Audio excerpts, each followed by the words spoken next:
Bonjour à toutes et à tous. Aujourd'hui, je viens vous parler de la Under 5 Plus un petit peu, mais surtout du Sonic Pad de chez Creality.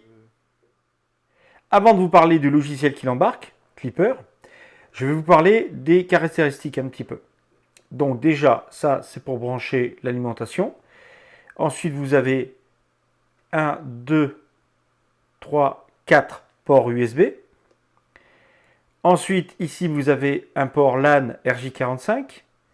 Vous avez le connecteur pour brancher le capteur de résonance. C'est un écran 7 pouces, tactile. Et de l'autre côté, vous avez le bouton pour l'allumer et le voyant bleu qui clignote pour dire qu'il est bien activé et le voyant vert pour le power.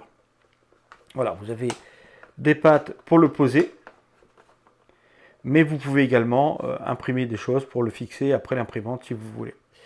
Voilà, voilà le tour du propriétaire. Maintenant, on va parler du logiciel. Alors, avant d'aller plus loin dans la vidéo, je m'aperçois que je vous ai pas fait de déballage. J'ai pas fait de déballage parce que il est arrivé détérioré la première fois, la boîte abîmée, etc. Donc, eh bien, après, quand le deuxième est arrivé, j'ai complètement oublié ce détail.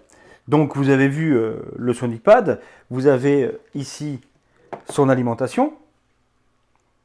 Voilà qui est livré avec. Vous avez également un câble USB que je ne me suis pas servi, j'ai pris celui de l'imprimante. D'ailleurs, il est recommandé d'utiliser celui qui est avec l'imprimante si vous en avez un. Voilà.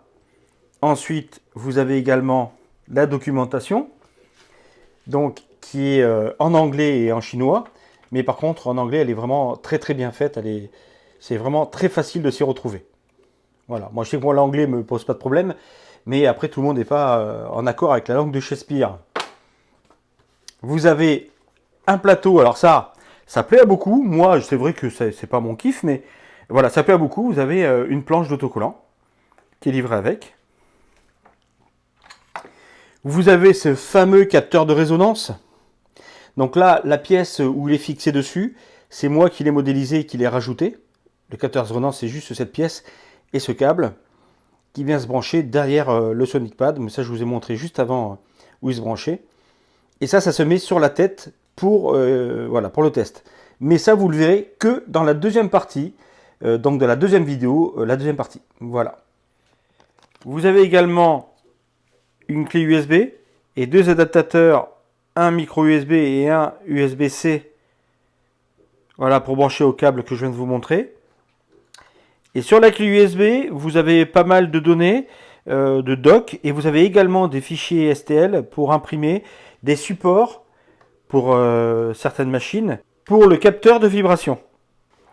Et ensuite, ça c'est pour les pays, pour les autres pays, vous avez les adaptateurs pour le... Mais bon, à nous ça ne nous sert pas. En France en tout cas. Voilà. Donc j'ai fait le tour de la boîte. Alors déjà partons du départ. Pourquoi le Sonic Pad de chez Creality? Parce que il est prêt. C'est-à-dire que moi je voulais pas partir dans un Raspberry avec un écran, installer Clipper, le paramétrer, trouver des configs, gratter. Je fais ça tous les jours, c'est mon métier. Alors pas dans Clipper, mais dans l'informatique, c'est mon métier. Et franchement, dans mon hobby, voilà, je n'ai pas envie de refaire ce que je fais un peu la journée, du code, etc. Ça ne m'intéresse pas. Donc je voulais avoir un utilitaire tout prêt pour commencer à aller vers Clipper. Il embarque le firmware Clipper, qui s'apparente au firmware Marlin et à d'autres. Enfin, le plus réputé, c'est Marlin. Marlin, il y en a qui ont deux prononciations. Moi, je dis Marlin. Et donc, Clipper vient en concurrence, en fait, à Marlin. Et va être meilleur sur certains points. Il va faire travailler l'impression, l'imprimante différemment, ce qui va lui octroyer un gain de puissance. En plus, c'est une interface qui est bien plus puissante qu'une carte mère d'imprimante, notamment celle de la Under 5 Plus qui est à côté, ce qui va lui permettre de faire beaucoup plus de calculs, en tout cas bien plus rapidement. Si jamais je me sens bridé par le Sonic Pad, je ne dis pas que je n'irai pas vers un Raspberry avec un écran, etc. Mais pour le moment, je voulais quelque chose de simple. Je n'avais pas envie de me prendre la tête, tout simplement. Et comme le Sonic Pad est très bien coté, je me suis dit, allez, on se lance. En plus, le Sonic Pad vaut 189 €. Alors là, c'est le prix officiel, mais on le trouve à des prix beaucoup plus intéressants. Déjà, rien que chez Creality, ils font très souvent des promos. Donc déjà, on peut le trouver à 150 euros, 160 euros. Mais en plus, on arrive à le trouver sur d'autres sites à des prix encore moins chers. Moi, pour ma part, je voulais absolument le prendre chez Creality. Ayant eu des soucis avec la Under 5 Plus quand je l'ai acheté, heureusement que je l'avais pris chez Creality pour faire vite. Je l'ai commandé, j'ai demandé à Creality est-ce qu'elle est livrée avec la carte silencieuse. Ils m'ont dit oui, la Under 5 Plus maintenant est livrée avec la carte silencieuse. Je reçois l'imprimante, ce n'est pas du tout la carte silencieuse intégrée, c'est une carte qui est ultra bruyante, qui est voilà, c'est pas possible de faire tourner cette imprimante comme ça. Donc je les ai contactés et ça s'est super bien réglé. Eux, ils ont reconnu que c'est eux qui avaient fait l'erreur en me disant que oui, il y avait la carte dedans silencieuse et ils m'ont envoyé gratuitement une carte silencieuse que j'ai montée moi-même. Hein. Bon, c'est pas très compliqué et du coup, ça s'est bien passé. Je pense que si je l'avais acheté ailleurs, voilà, ça se serait mal passé. Donc, je voulais absolument que le vendeur soit Creality. Mais comme Creality était un peu plus cher, je l'ai acheté sur Amazon avec le vendeur Creality. Voilà, sachez que si vous achetez sur Amazon par le vendeur Creality, vous achetez chez Creality et donc c'est la SAV Creality. Et là, ben, ça a été plutôt bien parce que je l'ai acheté donc sur Amazon 160 euros, voilà, 163 euros je crois de mémoire. Et quand je l'ai reçu, la boîte était défoncée, l'écran était tout rayé, il ne repérait pas l'imprimante. On voyait bien que c'était quelqu'un de pas très sympathique, pour rester poli, qui avait renvoyé à Amazon le produit défectueux comme ça, et puis voilà, l'a changé. Et du coup, moi, je me suis tapé ça. J'ai écrit donc au vendeur qui était Creality, et eux, même s'ils n'étaient pas obligés, parce que ça passait par la plateforme Amazon, ils auraient pu dire envoyez-le à Amazon et recommander sur Amazon. Ils se sont sentis concernés, et ça j'ai vraiment apprécié. Ils m'ont dit vous renvoyez celui-ci et vous en reprenez un autre avec ce code, et donc j'ai gagné 50 euros de plus. Alors déjà, j'ai gagné 20 euros, donc ça c'était vraiment très sympathique. Et en plus, en parlant comme ça avec la personne, je leur ai parlé un peu de ma chaîne YouTube. Et du coup, il m'a dit, bah ok, bah, écoutez, pour faire les tests, je vous envoie une bobine de PLA.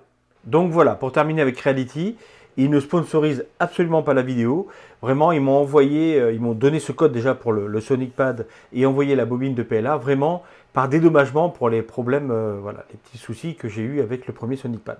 En attendant, je les remercie beaucoup parce que j'ai trouvé ça quand même vraiment très commercial de leur part. Très très bien. Donc voilà, donc maintenant nous sommes sur l'interface. Donc là, mon imprimante est toute configurée avec Clipper.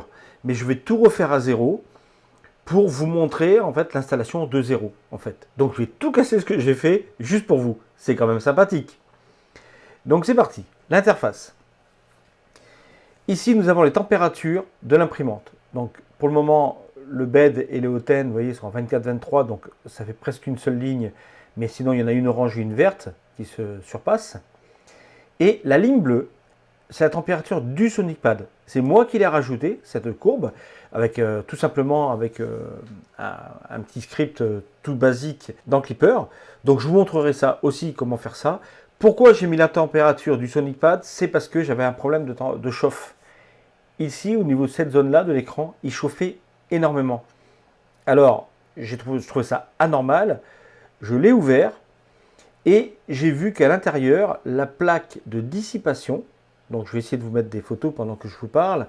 La plaque de dissipation était maintenue par 3 vis au lieu de 4, que par 3 vis.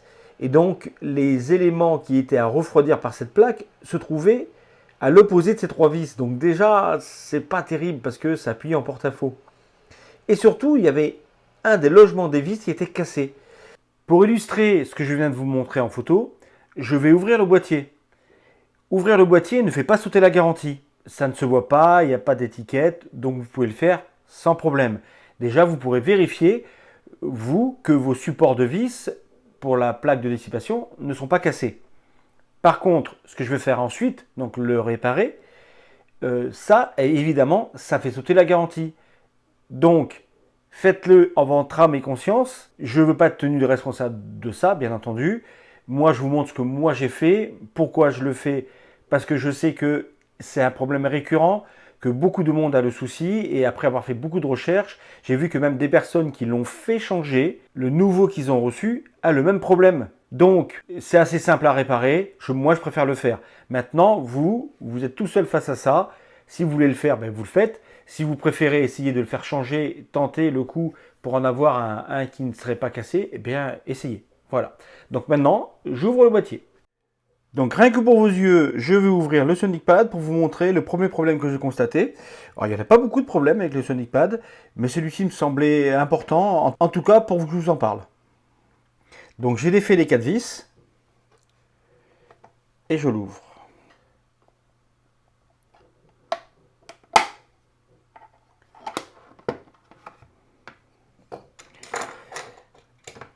Alors pour l'ouvrir, il faut faire un petit peu levier pour décoller cette attache qui est là. Voilà. Et une fois que celle-ci est venue, les autres, la deuxième de l'autre côté en face vient aussi. Donc là, il faut faire attention parce que nous avons le buzzer qui est accroché là. Donc voilà, donc je vous parle en fait de cette plaque. C'était le problème, c'est-à-dire que déjà cette plaque, on voit qu'elle est prise par 3 points. Là, là et là. Vous avez un petit téton en dessous, on ne le voit pas bien, mais un petit téton plastique, vous voyez, qu'il faut lever droit en fait tout simplement. Hein. Ça vient tenir la plaque. Voilà, donc la plaque dissipateur. Et voici les composants à refroidir. Donc là, on constate eh bien, que celui-ci commence à fendre. Oui, on voit bien, il commence à fendre. Et bien celui-ci aussi. Donc on va faire la même opération que j'ai fait dans celui-ci, c'est-à-dire que j'ai inséré un insert à chaud pour changer le vis pour que ça plaque. C'est parti. Donc voici les inserts que je vais mettre. C'est du M2 par 2,5 par 3,6. Voilà, ceux-là. Donc nous retrouvons ici. Donc là, j'ai préparé mes vis. Donc 10 mm maxi. Il ne faut pas qu'ils soient plus longs les vis. 10 mm maximum. Ok. Des rondelles. Voilà. Donc maintenant, nous prenons le fer à souder. Oui, la caméra me gêne un peu. Et nous l'enfonçons.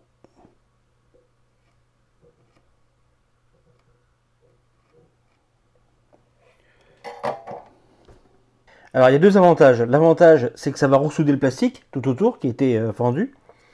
Et ensuite, l'insert va prendre sur toutes les parties et va bien mieux accrocher. Ensuite, vu que le vis qu'on va mettre ne sera pas trop gros, il sera adapté à l'insert, ça ne va pas éclater le plastique. Donc normalement, ça devrait le faire. Donc maintenant, on va faire le second. Alors pour faire le second, vous avez vu, je suis obligé de défaire la platine, mais bon, ça se défait assez facilement. Il n'y a pas de souci.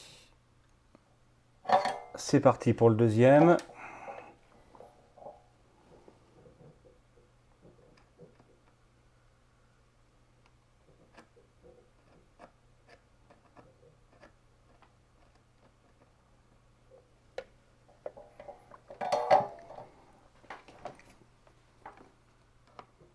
On va laisser refroidir, on va voir si ça veut tenir, s'il faut que j'aille plus bas. Très bien, ça tient parfaitement. Donc attention quand même, n'oubliez pas que dessous, derrière, vous avez l'écran. Donc en chauffant avec le fer à souder, donc moi j'ai des embouts spécifiques, voilà, pour insert. Mais attention quand même, parce que si vous allez trop bas, vous avez l'écran derrière. Donc évidemment, ça, faut faire très attention. Donc j'ai vu que des gens sur le internet, ce qu'ils ont fait, en fait, ils ont tout simplement mis de la colle à chaud, voilà, pour tenir les vis, et après remis les vis, et eux, ça le faisait. Voilà. Ok. Donc maintenant, je remets. Voilà, ça se clipse. Très bien, c'est clipsé. Parfait. Donc maintenant, il faut que je remette la plaque. Celui-ci était cassé. Donc du coup, j'ai dû le rabaisser. Donc je vais mettre des rondelles, 4 rondelles, des petites rondelles comme ça, alors on va pas bien voir, voilà, pour redonner l'épaisseur, pour pas que la plaque soit en porte-à-faux.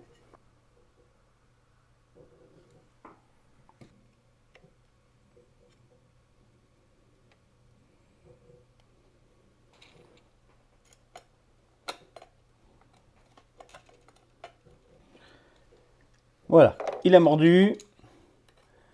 Maintenant, nous remettons les petits tétons, voilà. Et maintenant, nous mettons les vis.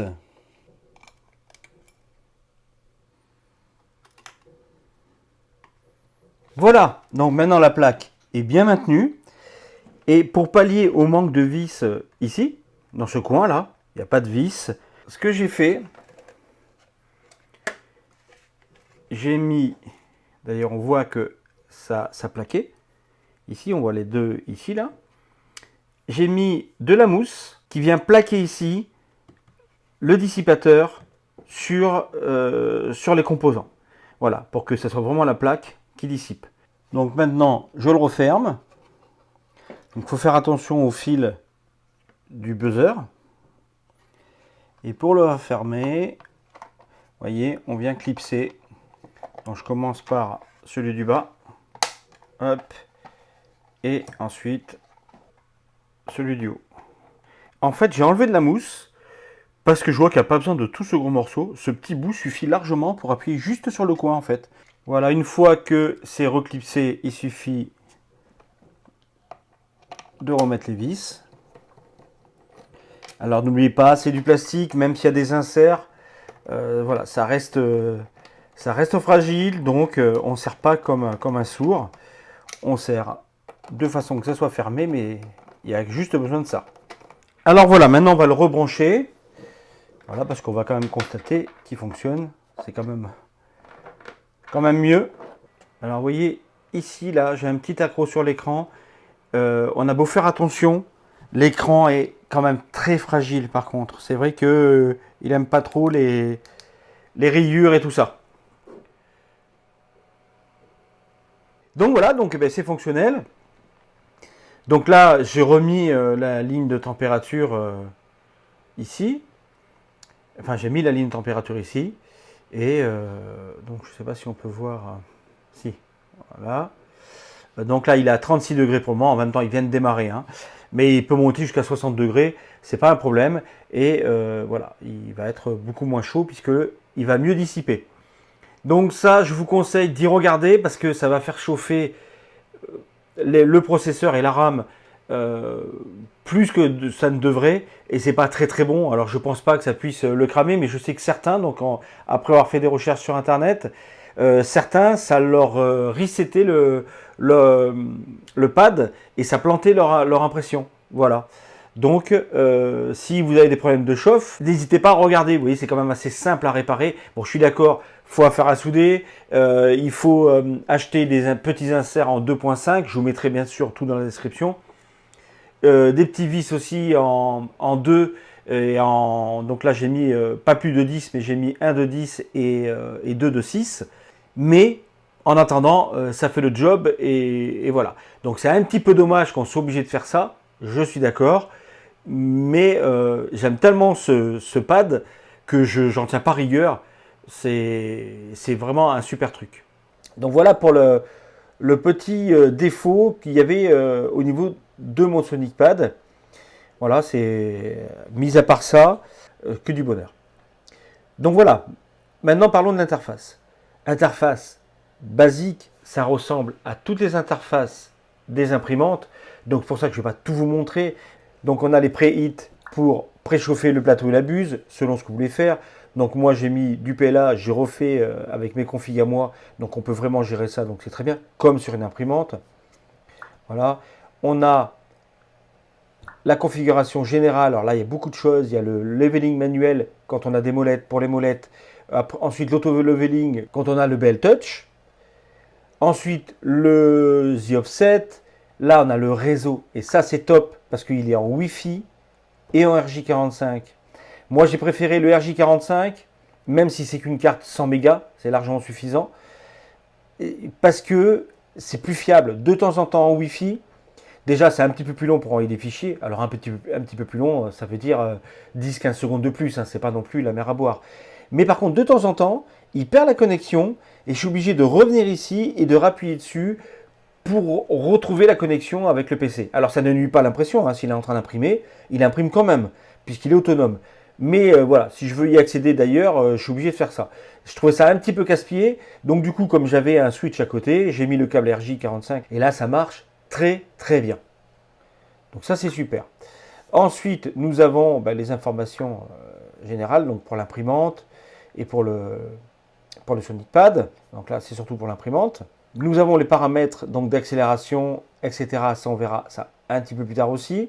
Voilà, c'est des paramètres qu'il faut venir toucher, bien sûr, parce que quand ça va trop vite, l'imprimante, eh bien, on a l'impression qu'on va tout arracher. Ensuite, la caméra. Ça, c'est super. Nativement, si vous avez une caméra USB, moi j'ai une OK de base, la marque c'est OK. Elle est 1080p, mais lui me la détecte qu'en 720, mais ça vient aussi de la caméra qui est un petit peu à part, on va dire. Mais en attendant, voilà, c'est super beau, ça marche très très bien, quoi. On voit très très bien. Quand j'imprime, on voit très très bien l'ailleurs. Quand j'allume la lumière de devant, les LED que j'ai mis, on voit très très bien. Pour suivre une impression, vérifier que tout se passe bien, c'est super, largement suffisant. Et ça, il incorpore ça nativement. On a juste à venir sur la petite clé ici, on met sur quel port on veut le mettre. Donc là, je l'ai mis sur l'USB 3. On met, si on veut, 15 images par seconde ou 25 images par seconde.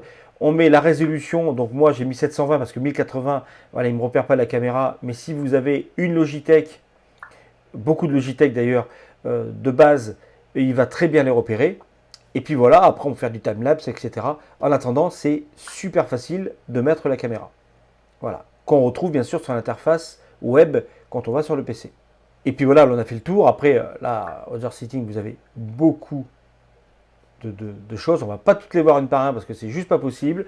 On va voir que deux, trois petites choses. La première, c'est que l'écran, moi je laisse sur 3 minutes parce que il chauffe quand même un peu. Et pour ne pas le faire trop chauffer, je laisse sur 3 minutes. Ça ne sert à rien de laisser allumer tout le temps. Il suffit d'appuyer un coup dessus, il redémarre. Par contre, quand on va faire les tests, et là, c'est ce que je vais faire pour faire les tests, je vais le mettre en never. Parce que j'ai remarqué que quand on le laisse se mettre en veille et qu'il est en train de faire un test PID ou alors aussi de vibration, si jamais l'écran se met en veille, quand on revient, eh bien des fois ça a planté. Voilà, parce qu'il a été en veille. Donc, uniquement pour les tests, pour le départ, on va dire, pour installer l'imprimante, etc., on le met sur jamais. Mais après, il faudra le remettre sur 3 minutes, c'est amplement suffisant. Voilà. Donc là, je le mets sur Never juste pour l'installation. Ensuite, le langage, on n'a pas trop le choix. Voilà, anglais, à part que vous parliez très bien le chinois et le japonais, je crois. Voilà. Après, les autres réglages, j'en parle pas parce que c'est tout simple. Il suffit de mettre les réglages de base, enfin l'heure, etc. Les thèmes, on s'en fiche un petit peu. Voilà. Ce qui est important ici, c'est ici, voilà, c'est A27 options. Là, c'est quelque chose où on va aller après l'installation, quand on aura fini d'installer l'imprimante. Parce qu'ici, on retrouve les PID, donc du Hotn, de la buse et du plateau. Ça, c'est important, il faut absolument le faire après, quand on a tout paramétré. Ensuite, la mesure de résonance, qui est très important également. Voilà, ça, il faut le faire. Et après, on a d'autres réglages, mais c'est surtout ces trois choses qui sont très importantes. Et ensuite, on a le contrôle, donc pour l'extrusion, donc pour l'extrudeur, pour les ventilateurs, la température, on revient sur le même qu'on a vu tout à l'heure. Les macros, on n'en parle qu'après. Arrêter les moteurs. Et la console, c'est pareil. La console, je ne l'ai pas encore utilisée puisque mon but, c'est de ne pas l'utiliser justement. Donc la console, pour moi, je ne l'ai pas utilisée. Je n'ai pas eu besoin. Et ensuite, print. Là, ça vous met tous les prints que vous avez déjà envoyés. Il faut savoir que vous avez 8 Go en local. Vous pouvez mettre une clé USB. Vous pouvez utiliser le cloud, que moi je n'utilise pas, de chez Creality, mais vous pouvez l'utiliser. Voilà. Et après, vous avez l'historique des impressions. Mais si vous prenez une impression en mettant celle-ci au hasard, voilà, ça vous met les paramètres que le slicer vous met. Prusa Slicer en met beaucoup plus que ça. Là, c'est vrai que Cura ne lui met pas grand-chose comme paramètre. Voilà. Et après, on fait print et ça, on part imprimer. Voilà. Si on cherche avec Prusa Slicer, Voilà, par exemple, vous voyez, Prusa Slicer, il en met beaucoup plus sur les infield, sur les vitesses, etc. Mais pour le moment, je n'ai pas trouvé les bons réglages pour Prusa Slicer. Je perds encore beaucoup de temps sans gagner de qualité avec Prusa Slicer. Pour le moment, je suis encore à 30-40% trop lent par rapport à Cura en ayant la qualité, la même qualité. Donc pour le moment, Prusa Slicer, ce n'est pas intéressant pour moi, mais je sais que c'est possible. Donc voilà, là il faut gratter. Il y a quand même des recherches à faire. C'est pas du tout cuit. Il ne faut pas vous dire je branche et c'est parti. Donc voilà, donc on a fait à peu près le tour. Maintenant, comment on installe une imprimante? Donc on le démarre. Quand on le démarre, on va arriver sur cette interface. Donc évidemment, il n'y aura pas l'Under 5, il n'y aura rien. Donc là, maintenant, moi je vais faire comme s'il n'y avait rien. Ah, je le fais pour vous, hein, parce que vraiment, là, je perds toute ma config, tout ce que j'ai mis, tout ce que j'ai fait, les tests, etc. Je perds tout. Alors, donc déjà, on branche l'imprimante sur le port USB 1. Ensuite, donc normalement, on arrive, on n'a pas l'imprimante, hein, elle n'est pas là. On vient, de toute façon, je vais la supprimer. Voilà, ça sera encore plus simple. Pour supprimer, il faut aller sur équipement. On sélectionne son imprimante et on fait delete, OK. Et voilà. Là, on n'a plus d'imprimante. Très bien. Donc maintenant, qu'est-ce qu'on fait? On fait Add News. OK. Donc là, vous choisissez l'imprimante. Donc là, vous avez plusieurs types d'imprimantes, plusieurs marques. Vous avez Prusa, vous avez Felson. Voilà. Et de toute façon, sur Internet, vous pouvez trouver tout un tas de configurations. Moi, pour ma part, l'Under série 5. Et là, on voit qu'avec la carte mère 2560, donc la silencieuse, même la bruyante d'ailleurs, c'est le même chipset. On sélectionne l'Under 5 Plus. Next. Connexion USB, oui. OK. Alors là, c'est peut-être que je me suis trompé sur le port. C'est que le port USB 4 est en bas. Parfait. Donc là, à partir de là, attention, si vous faites Next, il va tout de suite flasher la carte mère. Donc si vous avez un doute, vous faites juste ça pour voir, attention. Là d'ailleurs, vous avez le schéma.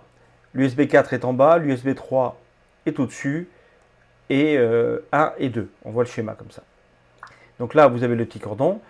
Moi, pour pouvoir flasher mon imprimante, j'ai dû déconnecter le câble, la nappe de l'écran de l'imprimante. De toute façon, après, il ne sert plus. Donc, c'est pas très gênant. Mais le flashage ne se faisait pas. Il a vraiment fallu que je défasse la nappe. Je l'ai juste déconnecté de la carte mère et c'est tout. Et je l'ai laissé comme ça d'ailleurs. Et du coup, c'est terminé. Donc là, je fais Next et là, attention, on va flasher. Là, hop, c'est parti, ça flash. Donc c'est pour ça que je vous préviens. Même si vous voulez juste voir, c'est trop tard. Le marlin que vous aviez dans l'imprimante est écrasé. Là, en l'occurrence, je récrase le clipper que j'avais déjà fait. Donc j'espère que ça va passer. Voilà, et que ça ne va pas créer de problème du coup. Voilà, donc ça n'a vraiment pas duré longtemps. Là, pour le coup, ça a duré quelques secondes, même pas 30 secondes.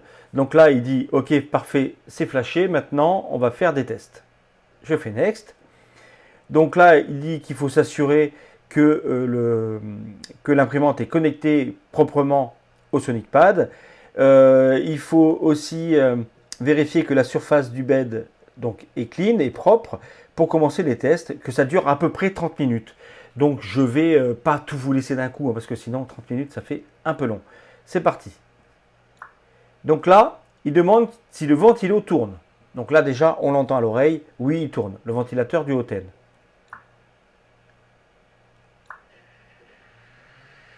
Là, les ventilateurs donc, de refroidissement des matériaux. Donc je pense que vous l'avez entendu démarrer. Ils ont démarré et moi je le vois à l'œil, il tourne. Ok. Et là, ils vont tourner tout le temps du réglage. Et ça, c'est un peu embêtant. Mais bon. Ok. Donc là, il nous demande de confirmer que tous les vis ont été serrés au maximum.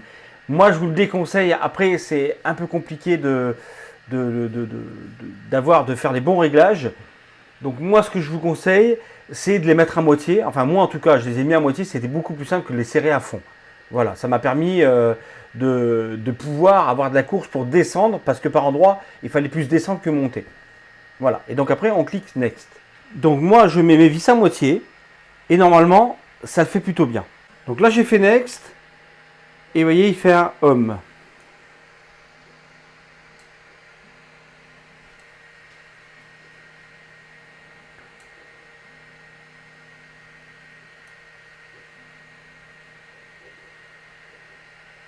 Voilà. Et là, il me demande de faire le The Offset. Donc du coup, je vais appuyer sur les flèches haut et bas pour monter et descendre. Ce qui va me permettre de faire les The Offset. Donc je fais ça. Donc ça, vous devez connaître hein, la feuille A4 comme d'habitude. Voilà, c'est pas un problème. Donc on va descendre.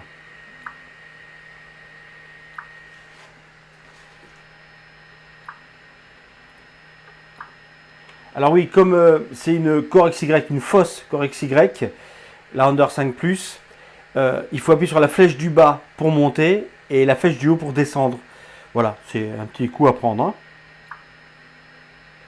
Voilà, là maintenant on va passer sur 1 mm. 0,5. Ah, là c'est trop. On passe à 0,1, on remonte. Encore. Voilà, là on est bien. Là on est bien, voilà, il faut que ça touche la buse, que ça frotte, mais que ça bloque pas la feuille. Ok, là on est bien. Donc maintenant on fait Next. Alors, donc maintenant il suffit d'appuyer sur n'importe quel chiffre pour déplacer la tête, pour après placer le papier dessous et faire et bouger les molettes donc pour avoir le bon niveau du plateau. Donc ça, il faut le faire plusieurs fois sur les quatre coins. Donc il suffit d'appuyer sur les chiffres. Donc je vous montre ça. Donc voilà, donc on desserre la molette à juste que ça frôle un peu la buse. Pas trop parce que tant que les 4 n'ont pas été faits, là j'appuie sur le 2.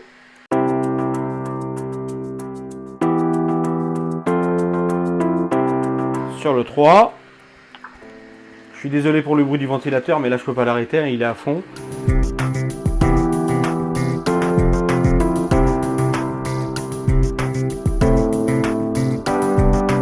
Sur le 4. Et ainsi de suite, jusqu'à qu'on ait vraiment le niveau, un bon niveau partout.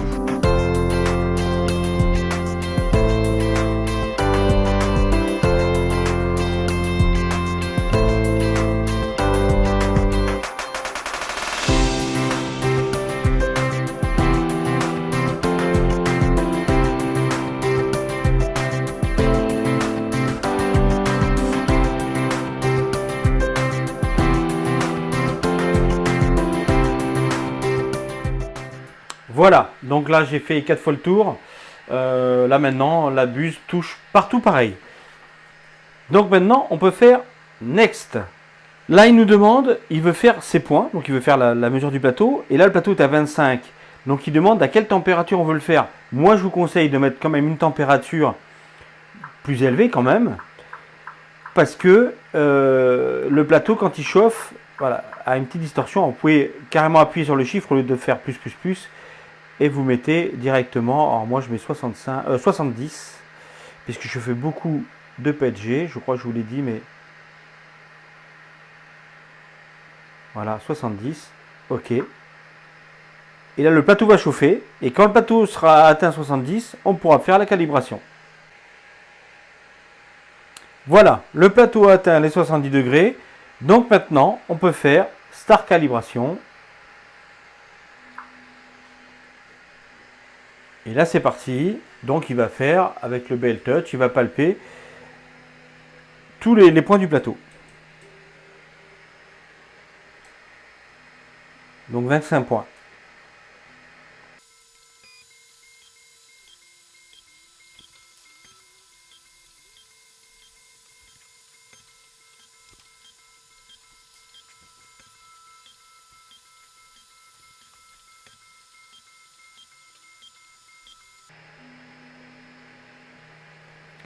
Voilà, donc là on peut voir que le plateau à l'avant est un petit peu trop relevé, un tout petit peu.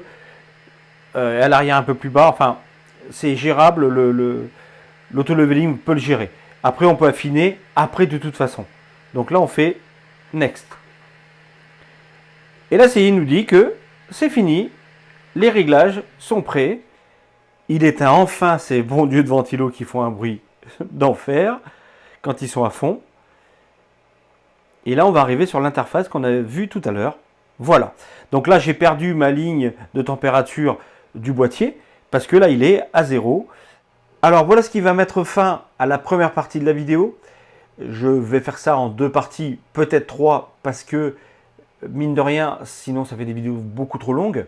La prochaine vidéo, on va parler des réglages. On sera plus tellement sur le pad, mais on passera sur l'interface web, sur le PC. On va régler les PID, on va régler la résonance, on va régler le débit de l'extrudeur. Nous allons régler aussi le Pressure Advance. Et déjà, avec tout ça, ça sera pas si mal pour te sortir de beaux prints. Après, il y a d'autres réglages, notamment Cura. Et ça sera sûrement une autre vidéo encore pour les réglages dans Cura ou autres qui sont intéressants.